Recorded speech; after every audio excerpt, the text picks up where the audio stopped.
Hey, it's Ashley from Westcott, and today I'm going to show you 3 different ways to use a speedlight.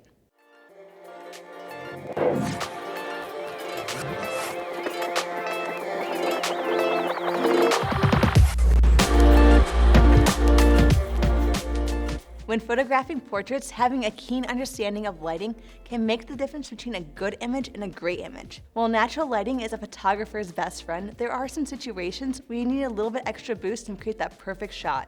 And this is where a speedlight comes into play. Today I'm going to show you 3 ways to use a speedlight to help improve your portraits.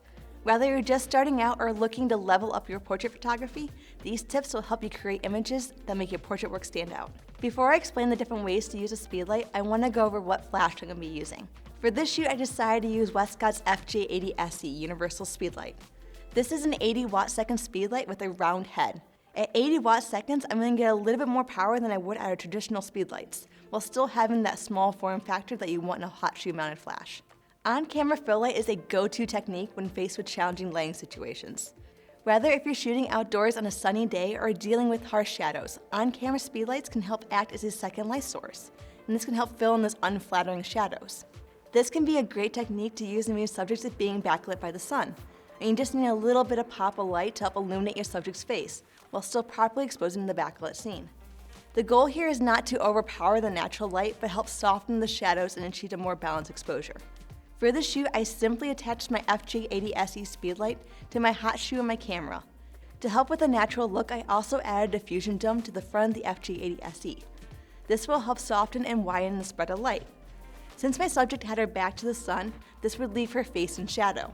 I then added just a little bit of fill light from my FJ80-SE just to help illuminate those shadows while keeping everything looking natural.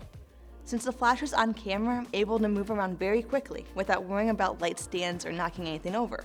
This is great for shoots where you're tight on time and providing a quick and effective solution. Now let's talk about one of my favorite ways to use a speedlight on camera, as a balanced light source. Instead of directing the light source directly at your subject, you can point it towards a nearby ceiling or a wall. This creates a softer, more diffused light source that wraps around your subject. This reduces the harsh shadows and creates a flattering, natural look. For the shoot, we were working indoors, and I noticed that while we were shooting, the sun was setting and the light coming in from the window was creating really interesting shadows on the table. I thought this would make for an interesting photo, but knew that since the natural light in the room was a very hard light source, it would not make for a flattering light source for a portrait. To help with this, I pointed the flash at the ceiling. This created an indirect light source, so it was very even and soft, and with my light in place, I then adjusted the power till my subject in the room were properly exposed, while still maintaining the interesting highlights and shadows that are on the table.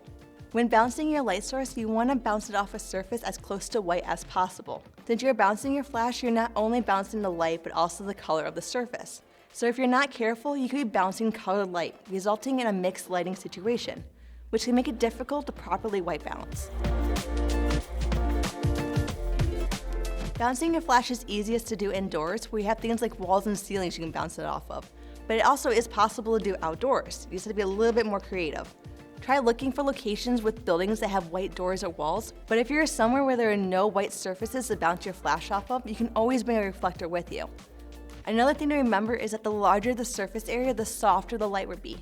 Bouncing your flash is often a go-to technique for both wedding and event photography. Since it consistently produces a soft, even lighting, it allows you to move around very quickly. For those who seek more of a creative control and versatility, taking your speedlight off camera and using it with a modifier is the way to go. This technique is perfect for adding drama, depth, and dimension to your portraits. You are not only able to control the light output of your flash, but also the direction and with the help of modifiers, the quality of light. This means you can control how hard or soft the light is on your subject. And this could be anything from a softbox or an umbrella or any other light shaping tools. This method provides you with more control over the direction and the quality of light, allowing for creative and dramatic portraits. For this shoot, I wanted to keep my gear small and portable, so I used a 26-inch rapid box switch Octa S. This is a collapsible softbox that allows me to soften and control the light from my speedlight. When placing your speedlight off camera, you need to have a transmitter to fire your lights. To do this, you can do one of 2 things. Either add another FJ80-SE, since it has a built-in transmitter, or you can do what I did and add a dedicated transmitter like the FJ3M.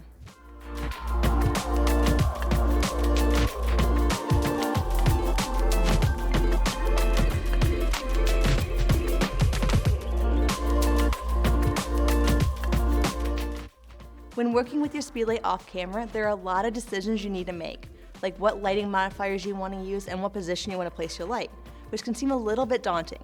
But trust me, the more and more you practice it, the more it becomes easy, and it will make a huge difference in your photography. Mastering portrait photography involves not only understanding your camera and your subject, but also harnessing the power of light. Speedlights with their portability and versatility can be an indispensable tool in your photography lighting kit. Whether you need a quick fill, a soft bounce, or a creative off-camera setup, these techniques will help you elevate your portrait photography. Let me know which of these techniques is your favorite in the comments below, and as always, thank you for watching.